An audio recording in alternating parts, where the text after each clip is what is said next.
بکریاں چڑھایا کرتی تھی. اللہ کے نبی صلی اللہ علیہ وسلم کے پاس ان کو لایا گیا. اللہ کے نبی صلی اللہ علیہ وسلم سلونڈی سے 2 سوال کیے. صحیح مسلم کی روایت میں صرف 2 سوال کیا. پہلا سوال آپ نے سلونڈی سے کیا این اللہ. پہلا سوال کیا این اللہ, اللہ کہاں ہے؟ تو سلونڈی نے کہا فی السماء, آسمان کی طرف. شہادت کی انگلی کو آسمان کی طرف اشارہ کرتے ہوئے اس لوڈے نے کہا اللہ آسمان پر ہے, یعنی عرش پر ہے. پھر دوسرا سوال کیا من انا, میں کون ہوں؟ آپ اس لوڈے نے کہا آپ اللہ کے رسول صلی اللہ علیہ وسلم ہیں. تو آپ نے اس لوڈی کے مالک سے فرمایا اعتقھا فإنها مومنہ, اس کو آزاد کر دو, یہ مومنہ ہے. گویا معلوم یہ ہوا اس صحیح مسلم کی روایت سے کہ اللہ عرش پر ہے, اس پر ایمان رکھنا یہ ایک ایمان کا ایک حصہ ہے. اس پر عقیدہ رکھنا, ایمان رکھنا, اس بات کو قبول کر لینا کہ اللہ تعالیٰ عرش پر ہے, یہ ایمان کا ایک حصہ ہے. اور اس بات کی دلیل ہے کہ وہ شخص مومن ہے. لہذا مومنوں کا یہ عقیدہ ہے کہ ایمان یہ اللہ تعالیٰ کی ذات عرش پر ہے. لہذا کوئی آپ سے سوال کرے اللہ کہاں ہے تو اس کا یہ جواب ہونا چاہیے کہ اللہ عرش پر ہے. البتہ اللہ تعالیٰ اپنے علم کے اعتبار سے ہر جگہ موجود ہے. یہی قرآن و حدیث کا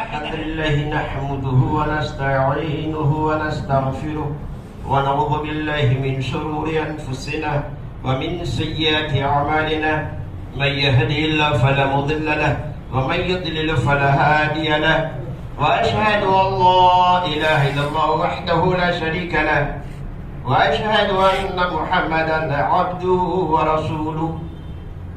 قال الله تعالى يا أيها الذين آمنوا اتقوا الله حق تقاته ولا تموتن إلا وأنتم مسلمون.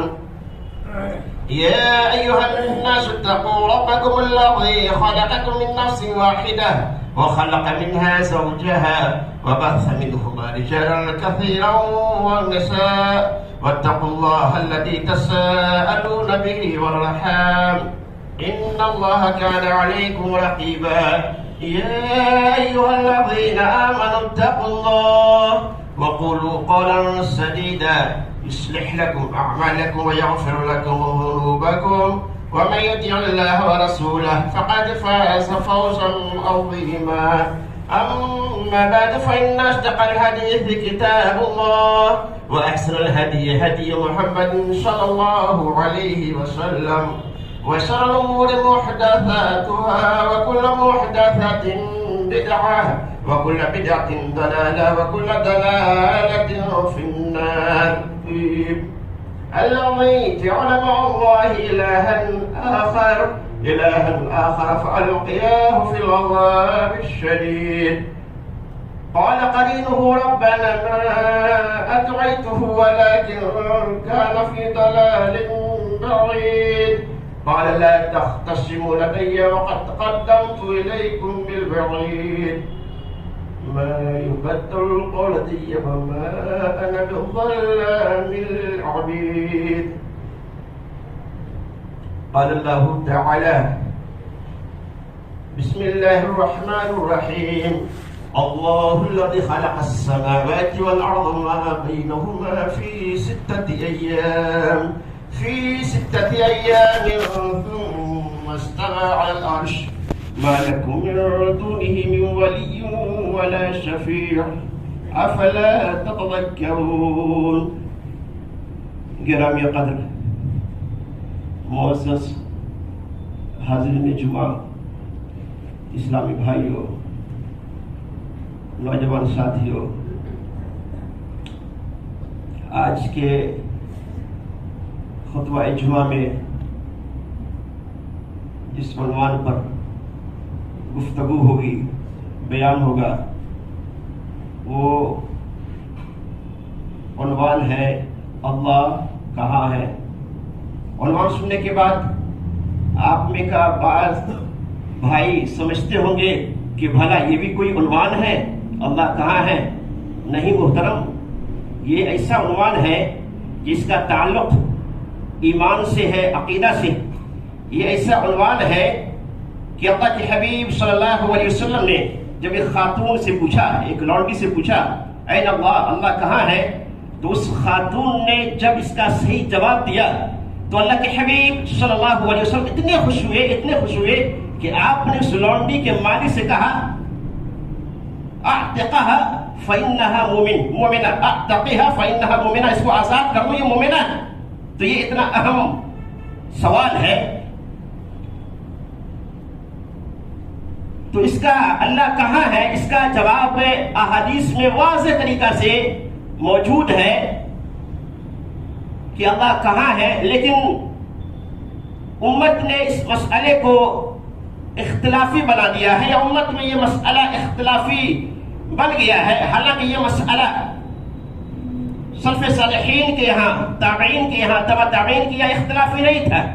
کوئی آپ سے پوچھے اللہ کہاں ہے تو آپ کیا کہیں گے؟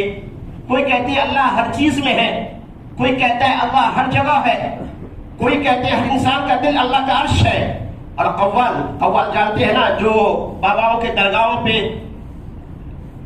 مختلف انداز میں غزل انات خوانی کرتے ہیں، ان کو قوال کہتے ہیں۔ تو قوال کہتا ہے اے میرے رب، اوپر بھی تو ہے، نیچے بھی تو ہے، دائیں بھی تو ہے، بائیں بھی تو ہے، جدھر دیکھو تو ہی تو ہے، دم دم میں تو ہے۔ تو یہ قوالوں کا عقیدہ ہے، اس کی سوچ و فکر ہے کہ اللہ ہر چیز میں ہے۔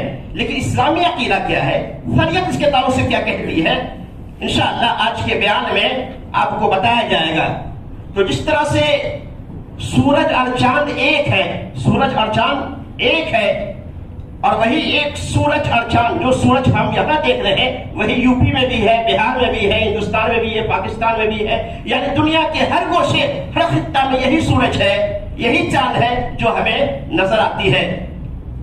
اسی سورج اور چاند کی وجہ سے کہیں رات رہتی ہے، کہیں دن رہتا ہے، کہیں عصر کا وقت رہتا ہے، کہیں مغرب کا وقت رہتا ہے، کہیں عشاء کا وقت رہتا ہے، اور کہیں فجر کا وقت رہتا ہے، کہیں صبح ہوتی ہے، کہیں شام ہوتی ہے۔ تو جس طرح سے سورج اور چاند ایک ہے، اور ایک سورج ایک چاند کی روشنی پوری دنیا میں پھیلی ہوئی ہے، اسی طرح اللہ جو سورج اور چاند کا مالک ہے وہ اللہ بھی ایک ہے۔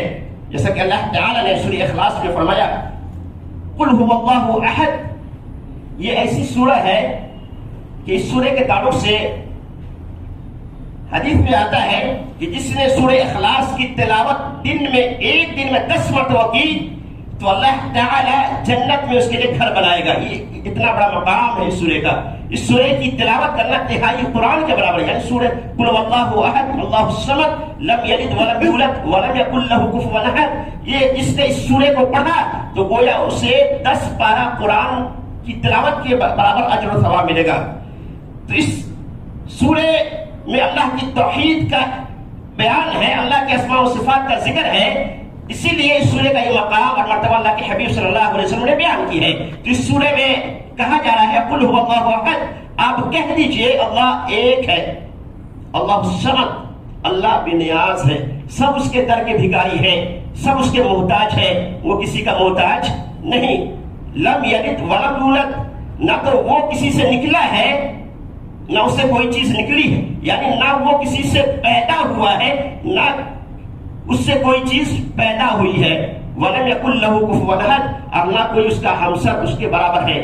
اس سورہ کے تعلق سے ایک حدیث قدسی آتی ہے، اس میں اللہ کے نبی صلی اللہ علیہ وسلم نے بیان فرمایا کہ اللہ تعالیٰ فرماتا ہے کہ ابن آدم مجھے گالی دیتا ہے، اللہ تعالیٰ کہتا ہے ابن آدم یعنی انسان مجھے گالی دیتا ہے، یعنی میرے لیے اولاد ثابت کرتا ہے، جیسا کہ مشرکین مکہ یا یہود و نصارہ کہا کرتے تھے کہ عزیر اللہ کے بیٹے ہیں، عیسیٰ علیہ السلام بھی اللہ کے بیٹے ہیں، نعوذ باللہ فرشتے یہ اللہ کی بیٹیاں ہیں۔ تو اللہ تعالیٰ کے لیے اولاد ثابت کرنا یہ اللہ کو گالی دینا ہے۔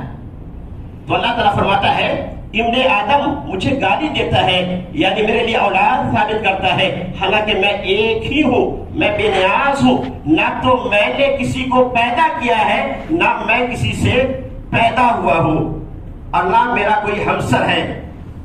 تو اس آیت پہ واضح طریقہ سے یہ بتا دیا گیا ہے کہ اللہ ایک ہے۔ تو جس طرح سے سورج اور چاند ایک ہے، اور ایک سورج ایک چاند کی روشنی پوری دنیا میں پھیلی ہوئی ہے، اسی طرح اللہ ایک ہے۔ اللہ تعالیٰ کے علم دنیا کی ساری چیزوں پر محیط ہے، کوئی بھی چیز اللہ کے علم سے باہر نہیں۔ درخت کا پتا بعد میں گرتا ہے اور اللہ تعالیٰ کو اس کا علم پہلے ہو جاتا ہے۔ اسی طرح ہر چیز میں اللہ تعالیٰ کی قدرت کی نشانی ہے۔ انسان اپنی وجود پر غور کرے، ہم اور آپ اپنی وجود پر غور کرے تو معلوم ہوا کہ ہماری وجود جو ہے اس میں بھی اللہ تعالیٰ کی قدرت کی نشانی ہے کہ کس طرح اللہ تعالیٰ نے حقیر پانی سے ہماری تخلیق کی. اسی لیے اللہ تعالیٰ نے اس کو یاد دلانے کے لیے سورۃ طارق میں فرمایا فَلْيَنْظُرِ الْإِنسَانُ مِمَّا خُلِقَ مِن مَّاءٍ دَافِقٍ. انسان کو غور کرنا چاہیے کہ وہ کس چیز سے پیدا کیا گیا ہے. خُلِقَ مِن مَّاءٍ دَافِقٍ, اسے اچھلتے ہوئے پانی سے پیدا کیا گیا ہے. جو پانی ماں کے سینہ اور باپ کے پیٹ سے نکلتا ہے, ان دونوں پانی کے ملاپ سے اللہ تعالیٰ نے انسان کی تخلیق کی ہے. تو قدرت تو کائنات کی ہر چیز میں اللہ تعالیٰ کی نشانی ہے. جس طرح سے سورج اور چاند ایک ہے اسی طرح اللہ بھی ایک ہے. جس طرح سے ایک سورج ایک چاند کی روشنی پوری دنیا میں پھیلی ہوئی ہے, اسی طرح اللہ تعالیٰ کا علم دنیا کی ساری چیزوں پر محیط ہے. لیکن اب سوال یہ پیدا ہوتا ہے کہ اللہ ہے کہاں؟ ظاہر سی بات ہے, عقل بھی یہ کہتی ہے کوئی ایک چیز ہے, کوئی چیز ایک ہے تو وہ کسی ایک ہی جگہ رہے گی, دو جگہ نہیں رہ سکتی. ہماری عقل یہ کہتی ہے, آپ کی عقل یہ کہتی ہے, ہماری آپ کی سوچ و فکر یہ کہتی ہے کہ کوئی چیز ایک ہے تو وہ ایک ہی جگہ ہوگی. اب آئیے قرآن و حدیث کے تعلق سے کیا کہتے ہیں. قرآن و حدیث, سب سے پہلے اس کے تعلق سے ہم تین آیات قرآن مجید کے مختلف مقامات سے تین آیات آپ کی خدمت میں پیش کرتے ہیں. تینوں آیات میں اللہ کہاں ہے اس کے تعلق سے مختلف باتیں بتائی گئی ہے, لیکن سب کا خلاصہ کلام ایک ہی ہے. وہی ہے جو اس خاتون کو, اس لونڈی نے اللہ کے نبی صلی اللہ علیہ وسلم کو بتایا, جس کے بنا پہ اللہ کے نبی صلی اللہ علیہ وسلم اس لونڈی کو آزاد کر دیا.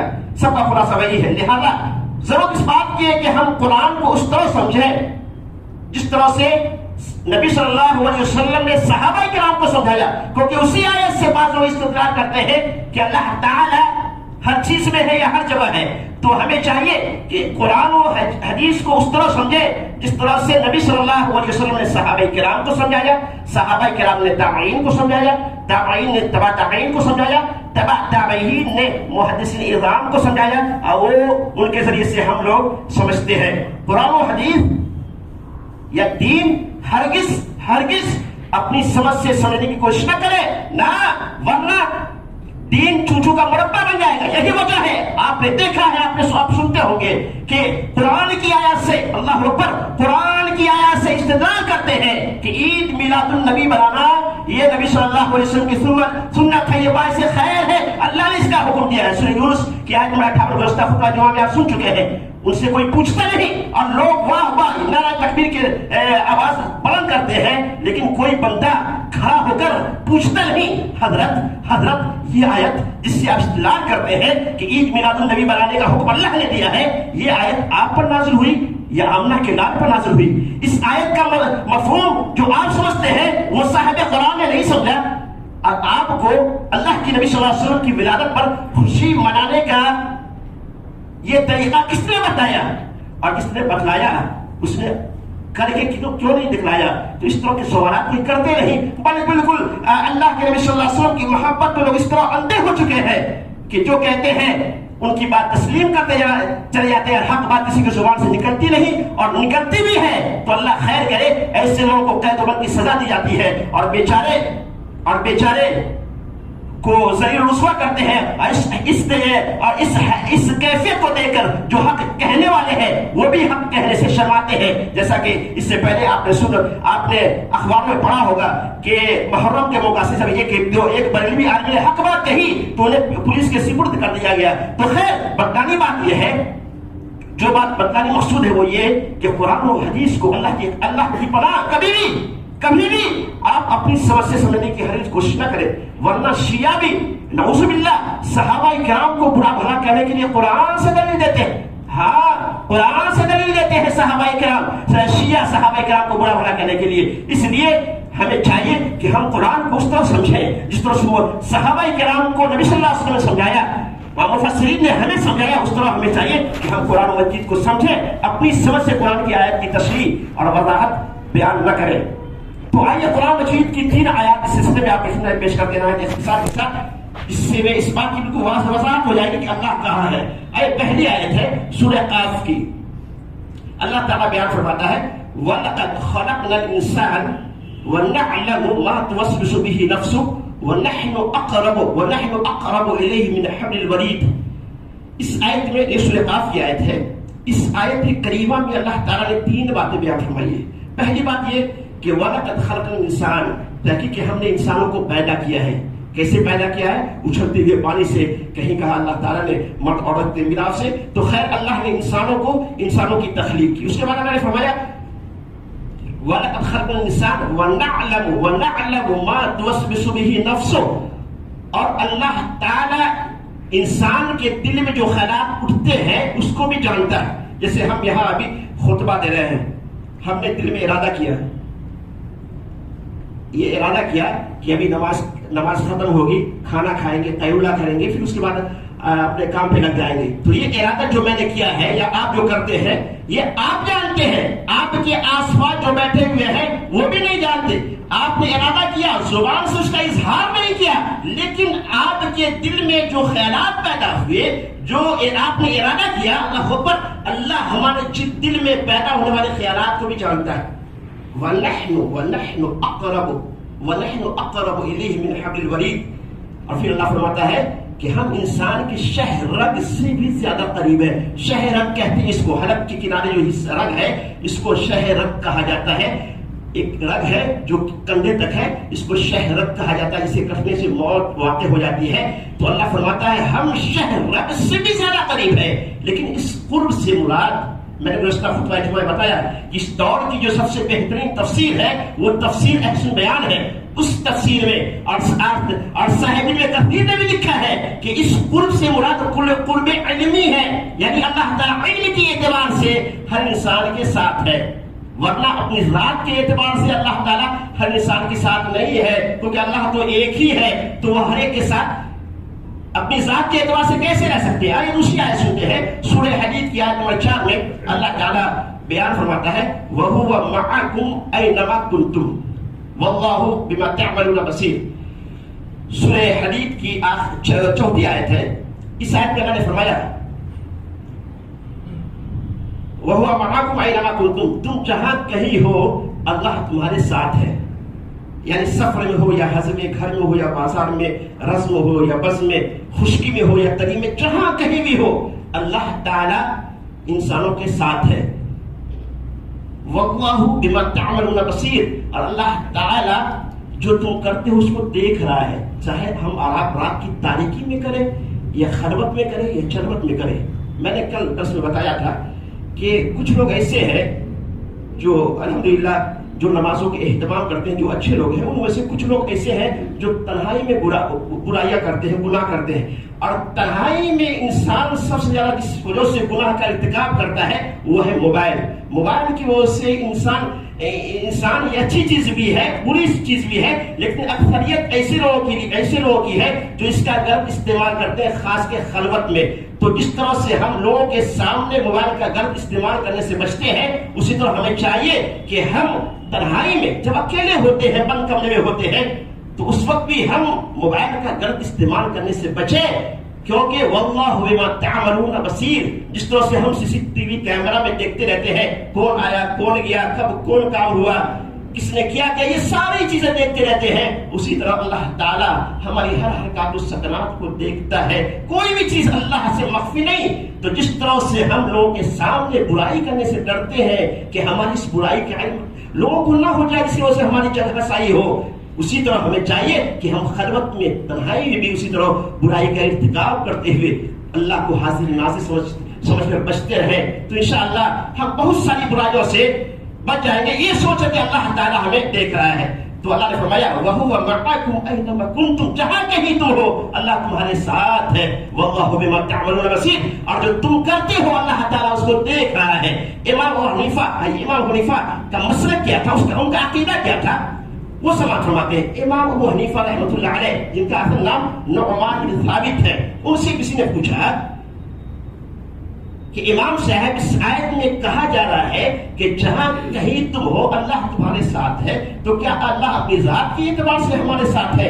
تو انہوں نے کہا نہیں. اس کی مثال اس طرح ہے کہ جیسے تم میں سے کوئی شخص اپنے بھائی سے کہے کہ میں تمہارے ساتھ ہوں، اور جبکہ اس کا بھائی کسی دوسرے اور ملک شہر میں ہو، کسی دوسرے ملک اور شہر میں ہو، تو وہ اپنی ذات سے اس کے ساتھ نہیں رہتا ہے، بلکہ ان کی مدد اس کے ساتھ رہتی ہے. جیسے آپ کا کوئی بھائی آپ سے یہ اپنی پریشانی کا التجا کرتا ہے، کوئی کسی بھائی پر آپ کے کسی بھائی پر کسی نے حملہ کیا، زخمی کیا، اس کو بے سہارا سمجھ کر آپ کو خبر ملی تو آپ نے فون سے انہیں تسلی دی، گھبراؤ نہیں، جاؤ تم کمپلین کرو، پولیس میں جا کر شکایت کرو، ہم تمہارے ساتھ ہیں، حوصلہ دیتے ہیں نا، تو کیا آپ اڑ کے وہاں چلے جاتے ہیں؟ نہیں، بلکہ آپ کہتے ہیں کہ ہماری مدد تمہارے ساتھ ہے، تم گھبراؤ نہیں، ہم تمہیں ساتھ رہیں گے۔ تو گویا آپ کی مدد اس کے ساتھ رہتی ہے، آپ اڑ کے اس کے پاس نہیں چلے جاتے ہیں۔ تو یہی امام حنیفہ رحمۃ اللہ علیہ کہتے ہیں کہ جب ان سے کسی نے پوچھا کہ اس آیت میں اللہ تعالیٰ کہہ رہا ہے کہ جہاں کہیں تم ہو اللہ تمہارے ساتھ ہے،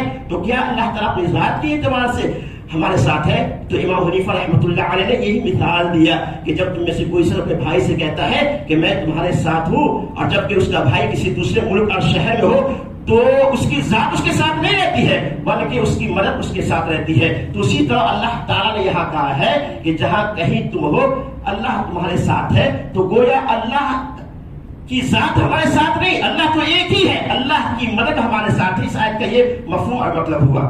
آئیے اب تیسری آیت اس کے تعلق سے سماعت فرماتے ہیں، جس کو میں نے سورہ قاف کی چند آیات کی تلاوت کے بعد آپ کی خدمت میں پیش کی ہے، جو سورہ سجدہ کی آیت ہے، جو ہر جمعہ کے دن جمعہ کی فجر کی نماز کی پہلی رکعت میں آپ سماعت فرماتے ہیں۔ اس آیت میں اللہ تعالیٰ فرماتے ہیں کہ واضح طریقہ سے اس آیت میں کہہ دیا گیا ہے کہ اللہ ایک ہے، اور وہ اللہ ہے کہاں؟ پہلے آیت سنتے ہیں۔ اللہ تعالیٰ فرماتا ہے اللہ الذی خلق السماوات والارض وما بینہما فی ستۃ ایام ثم استوى علی العرش۔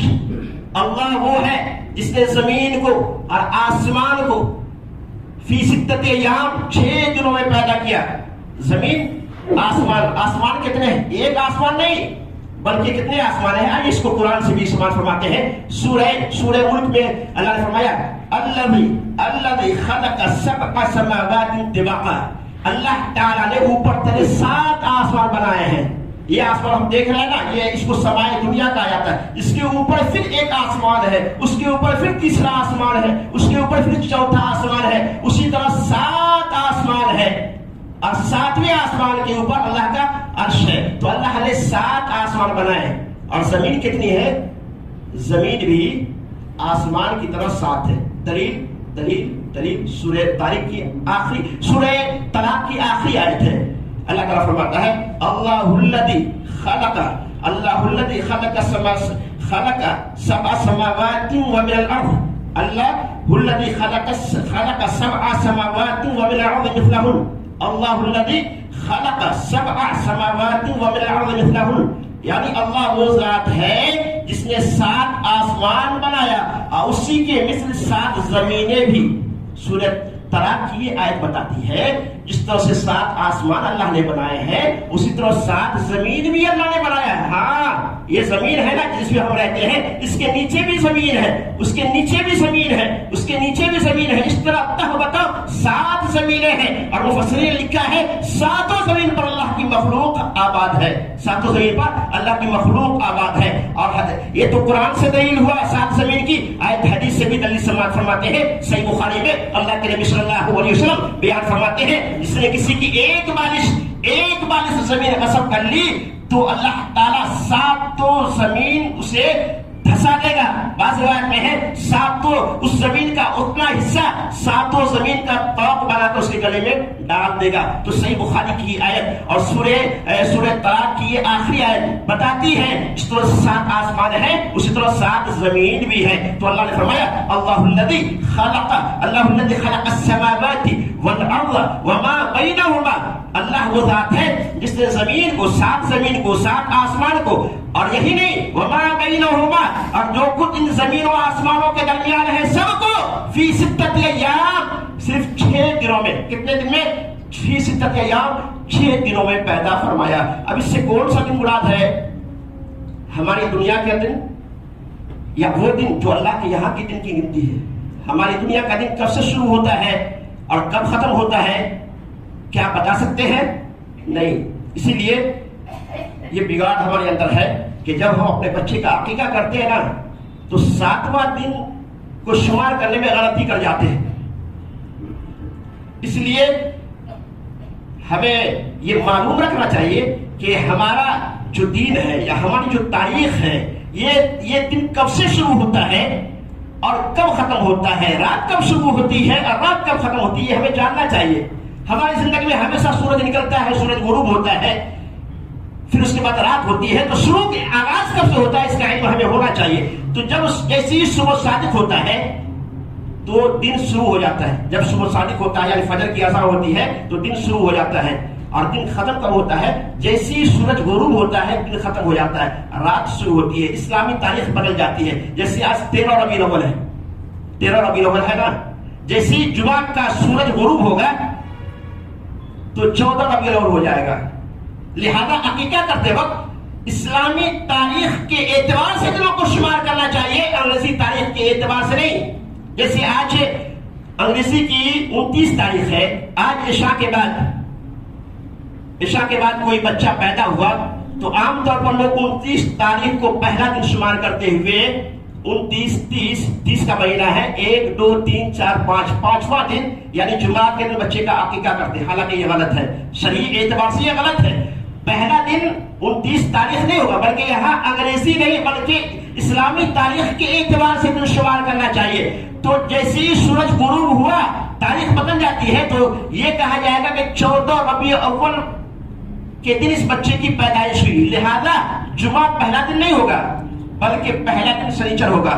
اب کوئی یہ کہہ سکتا ہے کہ محترم عربی تاریخ آج کون یاد رکھتے ہیں، ہمارا لین دین حساب و کتاب یہ ساری چیزیں انگریزی تاریخ کے اعتبار سے ہوتی ہے، تو اس لیے دن کو صرف شمار رکھیں. یہ بات یاد رکھیں کہ جیسے ہی سورج غروب ہوتا ہے یہ دن بدل جاتا ہے، تاریخ بدل جاتی ہے. جیسے ہی آج جمعہ کا سورج غروب ہوگا 6:30 بجے تو ویسے ہی دن بدل جائے گا، سنیچر کا دن، سنیچر کی تاریخ شروع ہو جائے گی یا سنیچر کی رات شروع ہو جائے گی. تو یہ کہا جائے گا کہ یہ بچہ سنیچر کے دن پیدا ہوا یا سنیچر کی رات پیدا ہوا. لہذا سنیچر کا دن ہی پہلا دن ہوگا.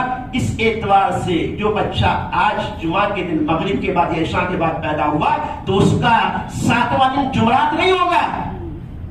جمعرات اگر آپ انگریزی اعتبار سے جوڑیں گے تب جمعرات ہوگا، لیکن اسلامی اعتبار سے اس کا 7واں دن جمعرات نہیں ہوگا بلکہ جمعہ ہوگا اور پہلا دن سنیچر ہوگا. اس لیے اس کو یاد رکھیں. آپ لوگ اس میں غلطی کر جاتے ہیں. تو اللہ نے فرمایا اللہ الذی خلق 7 سماوات ومن الارض، اللہ الذی خلق السماوات والارض وما بینہما فی 6 ایام. اللہ وہ ہے جس نے زمین کو، آسمان کو اور جو کچھ زمین و آسمان کے درمیان ہے سب کو فی 6 ایام 6 دنوں میں پیدا کیا. اس سے مراد ہماری دنیا کا دن نہیں بلکہ وہ دن ہے جو 1000 سال کے برابر ہے جو اللہ تعالیٰ کے یہاں کے دنوں کی گنتی ہے. کیوں؟ اس لیے کہ اس وقت سورج چاند کا یہ نظام ہی نہیں تھا. یہ نظام تو سورج چاند بنانے کے بعد قائم ہوا ہے. لہذا اس وقت نہ سورج تھا، جب اللہ تعالیٰ نے زمین و آسمان کی تخلیق کی تو نہ سورج تھا نہ چاند تھا. لہذا یہ اللہ تعالیٰ کے دنوں کے یہاں کی جو گنتی ہے وہ گنتی مراد ہے، وہ 6 دن مراد ہے. ہمارے آپ کے یہاں کی جو 6 دن ہے یہ مراد نہیں. تو اللہ تعالیٰ نے زمین آسمان کو 6 دنوں میں پیدا کیا. پھر کیا ہوا؟ ثم استوى على العرش، پھر اللہ تعالیٰ عرش پر قائم ہوا. عرش کہاں ہے؟ 7ویں آسمان کے اوپر ہے. اور 1 نہیں 2 نہیں 3 نہیں، پورے قرآن میں 7 مقامات پر اللہ نے واضح کیا ہے کہ اللہ تعالیٰ کی ذات عرش پر ہے. اور اس طرح کی جو 2 مختلف آیت ہیں میں نے بیان کی، ایک میں ہے کہ اللہ تعالیٰ انسان کے شہرت سے زیادہ قریب ہے، ایک آیت میں ہے کہ اللہ تعالیٰ ہر انسانوں کے ساتھ ہے. تو اس سے مراد قرب علمی ہے، یعنی علم کے اعتبار سے اللہ تعالیٰ ہر انسان کے ساتھ ہے، لیکن اللہ ایک ہے اور ایک ہی جگہ ہے. کہاں ہے؟ عرش پہ ہے. اور اسی عرش پر سے، اسی عرش سے ہر رات جب رات کا آخری تہائی حصہ رہتا ہے تو اللہ تعالیٰ سمائے دنیا پر، یعنی یہ آسمان جو پہلا آسمان ہے جو ہمیں نظر آتی ہے اس کو سمائے دنیا کہا جاتا ہے. سمائے دنیا پر نزول فرماتا ہے. کب؟ رات کے آخری حصے میں سمائے دنیا پر نزول فرماتا ہے. دلیل صحیح بخاری کی حدیث ہے ينزل ربنا تبارک و تعالی كل ليلة الى السماء الدنيا حين يبقى ثلث الليل الاخر، کہ جب رات کا آخری تہائی حصہ رہتا ہے تو اللہ تعالیٰ سمائے دنیا پر نزول فرماتا ہے اور آواز لگاتا ہے کوئی اسی کا طالب کہ میں اسے وصی عطا کروں. ہے کوئی دعا کرنے والا کہ میں اس کی دعا کو قبول کروں؟ ہے کوئی مغفرت کا طالب کہ میں ان کی مغفرت کروں؟ اور ہم لوگ اس وقت سوئے رہتے ہیں۔ خوش نصیب ہے وہ لوگ جو ایسے وقت میں اپنی نیند کی قربانی دے کر اللہ کی عبادت و بندگی کرنے کے لیے شب بیداری کرتے ہیں، تہجد میں مصروف رہتے ہیں۔ اب آئیے، یہ آخری وقت ہے کب؟ یہ کب سے شروع ہوتا ہے؟ اس کو سمجھ لیں تاکہ ایسے وقت میں اٹھ کر اب اللہ کو یاد کریں اور اللہ تعالیٰ آپ کی مغفرت کرے۔ اب یہ وقت کب سے شروع ہوتا ہے اس کو معلوم کرنے کے لیے پہلے یہ دیکھنا ہوگا کہ رات کتنے گھنٹے کی ہوتی ہے، پھر اس کو 3 حصے میں ڈیوائڈ کیا جائے گا، تب یہ وقت معلوم ہوگا۔ جیسے ابھی 6:30 بجے سورج غروب ہوتا ہے تقریباً، اور 5:15 بجے صبح صادق ہوتا ہے، فجر کی اذان ہوتی ہے، تو 7 8 9 10 11 12 1 2 3 4 5 لگ بھگ 10 گھنٹہ 45 منٹ کی رات ہوتی ہے۔ 10 گھنٹہ 6:30 بجے سے لے کر کے 5:15 بجے کی صبح تک کا شمار کریں تو 10 گھنٹہ 45 منٹ کی رات ہوتی ہے۔ تو 6:30 سے لے کر کے 10 بجے تک، 10 بجے رات تک، یہ رات کا پہلا تہائی حصہ ہے۔ پھر 10 بجے سے لے کر 1:30 بجے تک یہ رات کا دوسرا تہائی حصہ ہے۔ پھر 1:30 بجے سے لے کر کے 5 یا 5:15 بجے یہ رات کا آخری تہائی حصہ، یعنی یہی حصہ ہے کہ موجودہ وقت کے اعتبار سے 1:30 بجے یا 2 بجے اللہ تعالیٰ عرش سمائے دنیا پہ نزول فرماتا ہے اور آواز لگاتا ہے، تو یہ وقت 1:30 بجے سے شروع ہوتا ہے۔ اب ان 1:30 بجے سے لے کر 5 یا 5:15 بجے کا جو درمیانے وقت ہے اس کی اہمیت بیان کی گئی ہے۔ اللہ کے نبی صلی اللہ علیہ وسلم بیان فرماتے ہیں کہ اللہ تعالیٰ ایک حدیث میں ہے کہ اللہ تعالیٰ اپنے بندے کے سب سے زیادہ قریب اس وقت ہوتا ہے جب رات کے آخری حصے کا وقت ہوتا ہے۔ اللہ تعالیٰ اپنے بندے سے سب سے زیادہ قریب اس وقت ہوتا ہے جب رات کے آخری حصے کا وقت ہوتا ہے۔ رات کا آخری حصہ کب سے شروع ہوتا ہے؟ 1:30 بجے سے لے کر کے 1:30 بجے سے شروع ہو جاتا ہے اور کب تک رہتا ہے؟ 5:15 بجے تک رہتا ہے۔ تو 1:30 اور 5:15 بجے کا درمیانی وقت کون سا ہے؟ تقریباً 3 یا 3:15 بجے۔ تو یہ تہجد کا سب سے سنہرا موقع ہے۔ اس حدیث میں بتایا گیا ہے کہ اس وقت میں جب بندہ تہجد کی نماز پڑھتا ہے تو وہ گویا اللہ تعالیٰ سے سب سے زیادہ قریب ہو جاتا ہے۔ تو تہجد کی نماز کا وقت عشاء کے بعد سے لے کر صبح صادق کے درمیان تک رہتا ہے۔ جب چاہے آدمی اپنی سہولت کے اعتبار سے تہجد کی نماز پڑھ سکتا ہے، لیکن سب سے بہترین وقت، سب سے افضل وقت جب بندہ اللہ سے یا اللہ بندے سے سب سے زیادہ قریب ہوتا ہے موجودہ وقت کے اعتبار سے، وہ وقت 3 یا 3:15 بجے شروع ہوتا ہے۔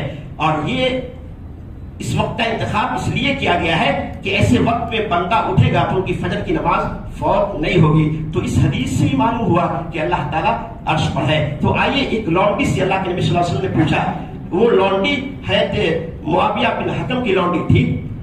تو معاویہ بن حکم کہتے ہیں کہ جب ان کی غفلت کی وجہ سے، حدیث لمبی ہے، اختصار کے ساتھ اس حدیث کو بیان کر کے میں اپنی بات ختم کر رہا ہوں۔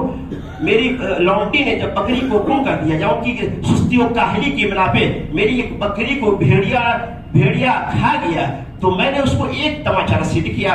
پھر میں نے اس کا ذکر اللہ کے نبی صلی اللہ علیہ وسلم سے کیا، تو اللہ کے نبی صلی اللہ علیہ وسلم نے میری اس حرکت پر میری سرزنش کی، مجھے ڈانٹا تو مجھے افسوس ہوا، اور میں نے اللہ کے نبی صلی اللہ علیہ وسلم سے کہا، یا رسول اللہ صلی اللہ علیہ وسلم، میں نے نادانی میں یا غصے میں اپنی لونڈی کو تماچا رسید تو کر دیا، لیکن اب میں کیا کروں؟ کیا میں اس کو آزاد نہ کر دوں؟ ہو سکتا ہے آزاد کرنے کی بنا پہ وہ مجھے معاف کر دے۔ تو اللہ کے نبی صلی اللہ علیہ وسلم نے، صحیح مسلم کی روایت ہے، اللہ کے نبی صلی اللہ علیہ وسلم نے فرمایا اس لونڈی کو میرے پاس لاؤ۔ وہ لونڈی جو بکریاں چرایا کرتی تھی، اللہ کے نبی صلی اللہ علیہ وسلم کے پاس ان کو لایا گیا۔ اللہ کے نبی صلی اللہ علیہ وسلم اس لونڈی سے 2 سوال کیے، صحیح مسلم کی روایت میں صرف 2 سوال کیا۔ پہلا سوال آپ نے اس لونڈی سے کیا، این اللہ، پہلا سوال کیا این اللہ، اللہ کہاں ہے؟ تو اس لونڈی نے کہا فی السماء، آسمان کی طرف، ان کو شہادت کی انگلی کو آسمان کی طرف اشارہ کرتے ہوئے اس لونڈی نے کہا اللہ آسمان پر ہے، یعنی عرش پر ہے۔ پھر دوسرا سوال کیا من انا، میں کون ہوں؟ اس لونڈی نے کہا آپ اللہ کے رسول صلی اللہ علیہ وسلم ہیں۔ تو آپ نے اس لونڈی کے مالک سے فرمایا اعتقھا فإنها مؤمنہ، اس کو آزاد کر دو، یہ مومنہ ہے۔ گویا معلوم یہ ہوا اس صحیح مسلم کی روایت سے کہ اللہ عرش پر ہے، اس پر ایمان رکھنا یہ ایک ایمان کا ایک حصہ ہے۔ اس پر عقیدہ رکھنا، ایمان رکھنا، اس بات کو قبول کر لینا کہ اللہ تعالیٰ عرش پر ہے، یہ ایمان کا ایک حصہ ہے، اور اس بات کی دلیل ہے کہ وہ شخص مومن ہے۔ لہذا مومنوں کا یہ عقیدہ ہے کہ ایمان، یہ اللہ تعالیٰ کی ذات عرش پر ہے۔ لہذا کوئی آپ سے سوال کرے اللہ کہاں ہے، تو اس کا یہ جواب ہونا چاہیے کہ اللہ عرش پر ہے۔ البتہ اللہ تعالیٰ اپنے علم کے اعتبار سے ہر جگہ موجود ہے۔ یہی قرآن و حدیث کا عقیدہ ہے۔